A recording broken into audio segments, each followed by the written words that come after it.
Hey folks, I am Kevin Ioli. Welcome to Yahoo Sports. And my next guest you may know from the boxing world, but you certainly don't know her yet from the MMA world. But on Thursday in Atlantic City, New Jersey, you will see her, Claressa Shields.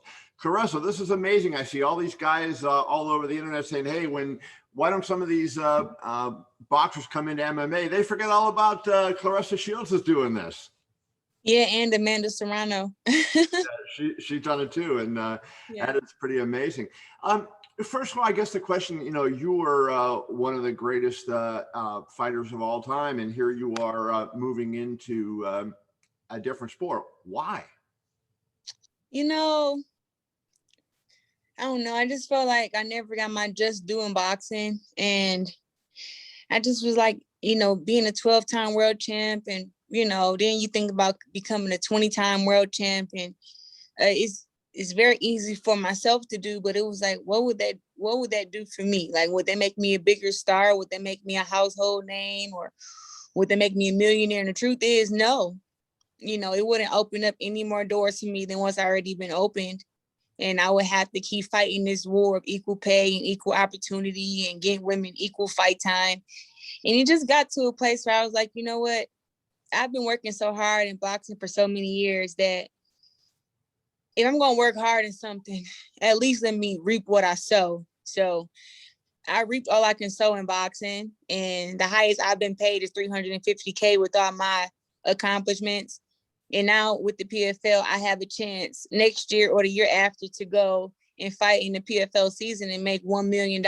So to me, that was the thing where I was like, see, I can work my butt off, work hard, get some experience, and then go for the $1 million within, a year and a half, 2 years. And I just wouldn't get there with boxing. So I decided to try my luck in MMA and just start training because my work ethic is like no other. And my mind strength is way different and it's stronger than what people give me credit for. I'm a disciplined fighter and a disciplined person. So I think MMA is the route for me now. Claressa will make her, as I said, her PFL and MMA debut on Thursday in Atlantic City. Brittney Elkins is the opponent, who, kind of a trivia question, she was the first opponent for Kayla Harrison. So that Kayla Harrison, the PFL champ last year. So that is kind of going to be an interesting look to go at that. Here's what I don't understand. You're training in Albuquerque with Jackson Wink. Holly Holm is there. I've seen some stuff you working out with her. She made the same transition. She went on to become the UFC champion. Holly may have an opinion on this, Claressa, but you look at it, and MMA, women's MMA is basically just as popular as men's MMA. But you look at boxing, and women's boxing certainly is not as popular as men's boxing. Doesn't get the TV ratings, doesn't get the media coverage. Why do you think that is? I think women in boxing are looked at as less than because of the rules that are put in place for the women. Everything in MMA between the women and the men are the same. When they fight for world championship fights, it's 5-5-minute rounds. When they're fighting for non-world championship fights, it's 3 5-minute rounds. Then you go to boxing, the men's boxing is 12 3-minute rounds, and the women's boxing world championship is 10 rounds for 2 minutes. So it just shows, I just feel like in boxing that, we don't fight the same time as the men. So that'll always be the networks and people excuse to why they pay us less. And they make us look like we're we're too weak to be a part of the real boxing, right? To be like to have those championship rounds, and they put all these rules in place. And, the women before me and before them, they all followed these rules because they wanted to be in boxing. And I think that, we've all done a great job trying to change these rules and trying to get equal pay and equal opportunities. But, it's just way too much to fight against. And, even in MMA, on every network, you see women MMA fighters either headlining, opening the card, or like they're the co-main event. When do you see women's boxing on TV? Like, you can catch it on DAZN because DAZN is putting the UK fighters on. But where in the US, Premier Boxing Champions don't have not one female fighter registered under their roster. ESPN has Michaela Mayer, and Showtime had me. Other than that, you don't really see women boxing on TV. In order for women's boxing to grow, we need to get the same fight time, same amount of rounds. It would need to be on every fight card, whether it's a main event, co-main event, or TV opener. People need to know that women's boxing exists. I wonder if you think about this, like, and especially in your case, you being a special fighter, a two-time Olympic champion, the only American ever to win 2 Olympic gold medals in boxing. If you had been, say, 125 pounds and came into boxing, would you have had a greater impact for this reason? You would have had a lot more women to choose from to fight, where when you're as big as you are, fighting 54 to 68 pounds, there weren't a lot of women. And you even look at MMA, and that's the issue. Amanda Nunes is the only person in the division for the UFC at 45. There's not a lot of bigger women in the sport. And so did they blow an opportunity by, when you came in, if you had been in the traditional women's weight classes, I guess that's the best way to say it, would you have been able to make a bigger impact and kind of break that glass ceiling, because now everybody knows, hey, there's a ton of great women boxers at 35 down. No, I mean, it's a ton of great boxers at 54, 60, and 68. I don't think that weight class is the problem, and I don't think that the number of women in the weight class is a problem, because for me, I went and fought the best. It doesn't matter about what weight class. And I did it backwards: 168, 160, 154. Right. So I don't think that that's the problem. Being 25 or 130 or whatever, I would be in a weight class of Katie Taylor or something like that. So I don't think that would have had changed nothing. I don't think. I would have had more opponents, but it doesn't matter about how many people are in the weight class. We fighting the number 1s and number 2s anyway. I would understand if I was fighting girls who are ranked 10, 15, or 20, but it's like I've never fought a girl who wasn't in the top 5. Right. So for me, it's about fighting the best no matter what weight class you're in, and being able to do it, because it's hard to do that. It's hard to be at 168 and go to 160 and then go to 154. It's hard to do that. So I fought the number 1s and the number 2s at every weight class, and in all 3 of those weight classes. And I've fought other girls at 147, where people say are the most skilled or whatever the case may be. And those girls know about 147 that I can make 147, but I'll smoke their boots. You know what I mean? Like I'll beat them with just my jab. So I think that it's kind of a stereotype to say that, bigger women aren't as skilled as the smaller women. Like that's a stereotype, because I'm the most skilled woman in boxing. And that's I didn't mean that they aren't. I didn't mean that they aren't. I mean, there's not as many skilled women as there are the lower. Well, that's the only thing I meant. Yeah, I mean, when I look at skills, the only woman who I say have really great skills at, 135, 140, I can say Katie Taylor, right, Mary McGee, Chantel Cameron is on the way up. I never thought Cecilia Brockers was a skilled fighter. I thought she picked her opponent, so she wasn't skilled to me. 154 is Hannah Gabriels is a hell of a fighter.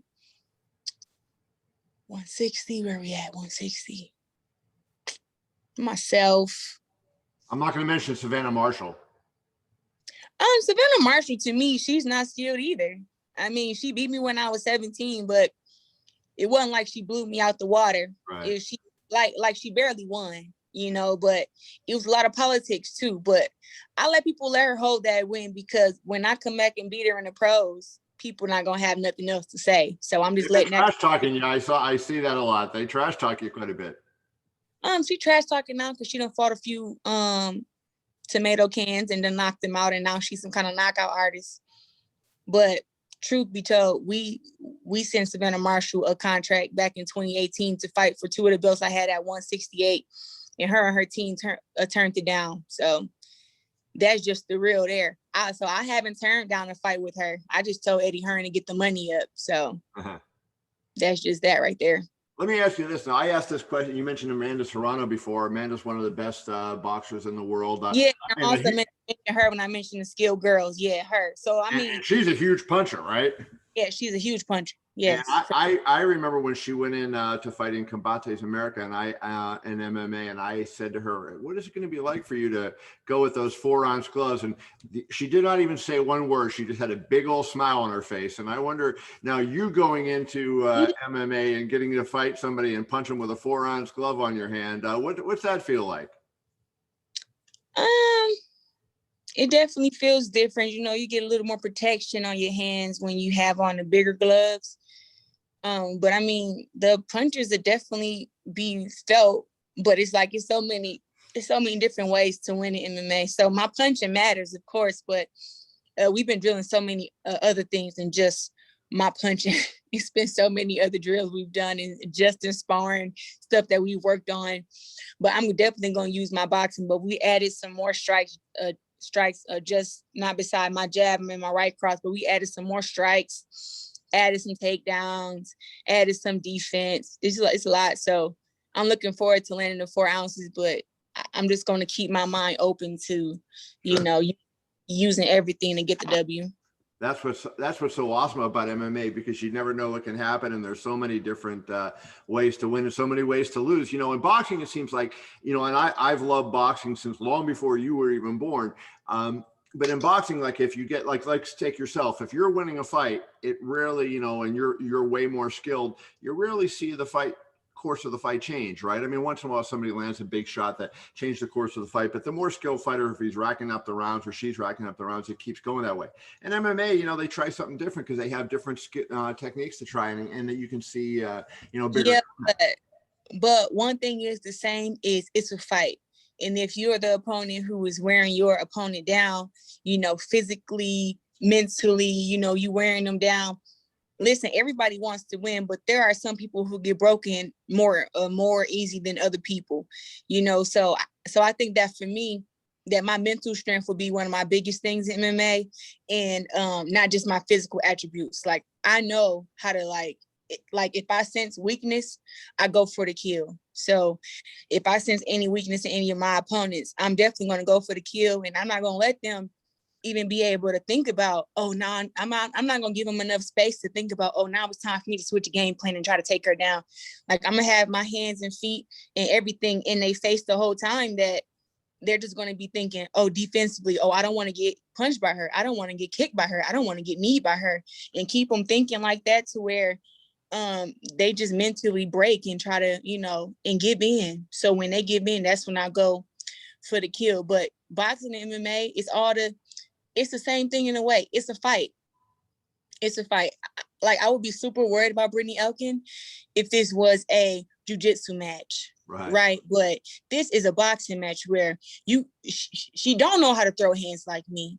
She don't have strikes like me. Let's just put that out there.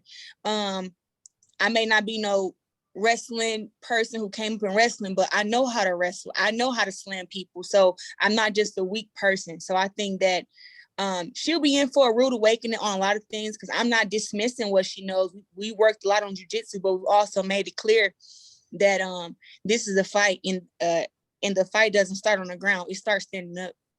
What did you find was the most difficult thing in making the transition? The most difficult thing, you know, so many different arts, right? And everybody try to make it seem like, oh, you have to learn everything individually, and you do. But the hardest part was actually putting it all together. Right. Yeah, so everything with MMA is so many different arts. And yeah, you have to train each of them individually. But really the hardest part is putting all of them together, you know, especially in sparring, you know, because one minute you go from fighting and the next minute the person you are, you know, sparring, they're like, forget this. Her hands are too good. So they go for the takedown. And then they go for the takedown. Now your mind has to switch from fighting to now you're in wrestling, because now you're sprawling, trying to keep them. Hello? Yeah, can you hear me? We got you. Yeah, so trying to keep them from taking you down. And then at the same time, you got to make sure they don't get you in nothing, right? So when you're going for the takedown, or let's say you do get taken down, now your mind have to go to jiu-jitsu to where you're like, okay, how do I get up?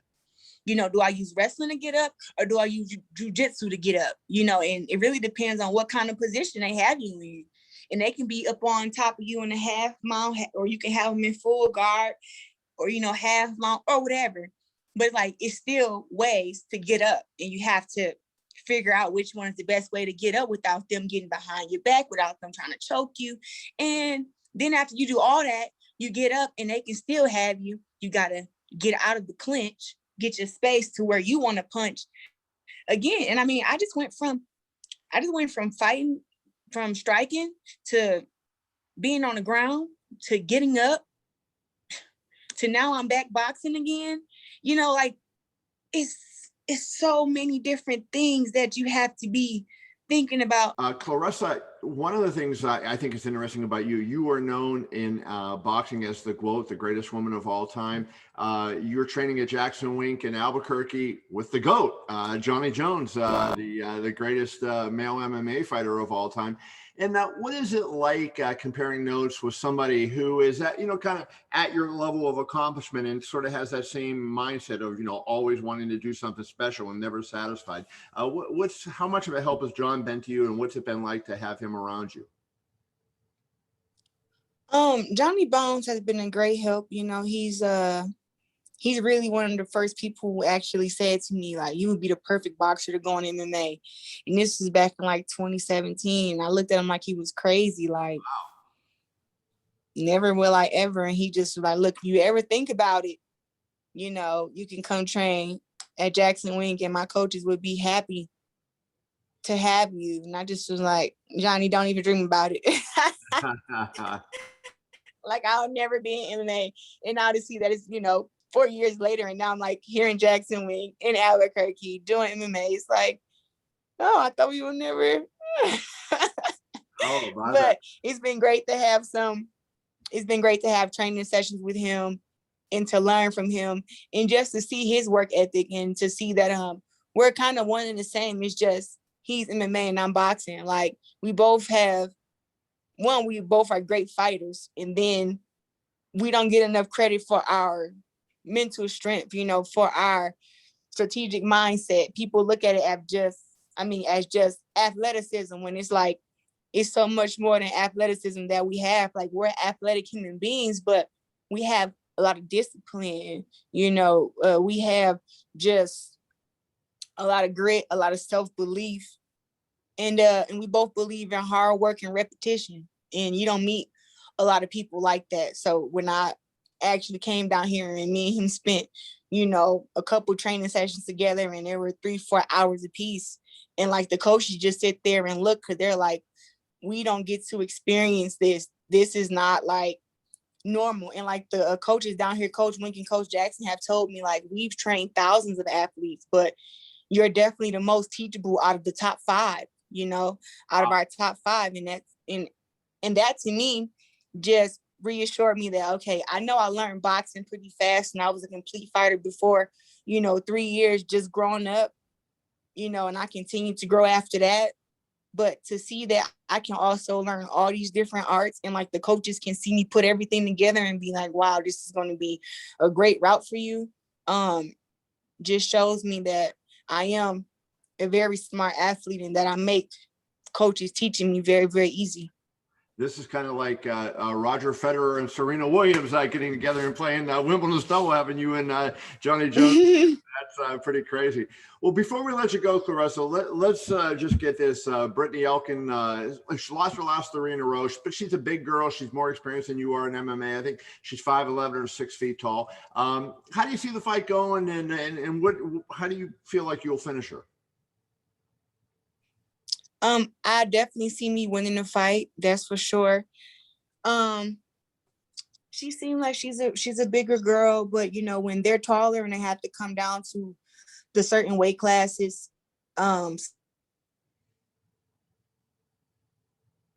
making the weight, she got to do this or she got to do that or whatever. But I think I have more than what she thinks. And I think that's gonna play in my favor is me not underestimating her. Like, I know that is ways that she can win the fight, but I feel like I have more ways that I can win because of things that I know. You know, striking is a big part of MMA. Wrestling is a big part of MMA, and just kind of, like I said, knowing how to put everything together and certain things are supposed to be used. So I think that my boxing will play a part because she kind of just runs in and then goes for the takedowns. And we've been working really, really hard on getting away from those takedowns, standing in the center of the cage. You know, letting her know that every time you run up on me, I'm gonna hit you with these hands and I'm gonna put these feet on you. And I got some big, strong legs, you know. So I think maybe middle of the second round, I think the fight will probably be over and I'll be victorious. She said she wants to, she's gonna come out there and submit me in 15 seconds, and that's just not possible. Well, we look forward to seeing you. It's going to be a treat to see you do this, go into MMA. Claressa, many accomplishments in boxing. Wish you the best for just as many in MMA. Thank you so much. Good luck on Thursday. Thank you. Appreciate it. See you, Claressa.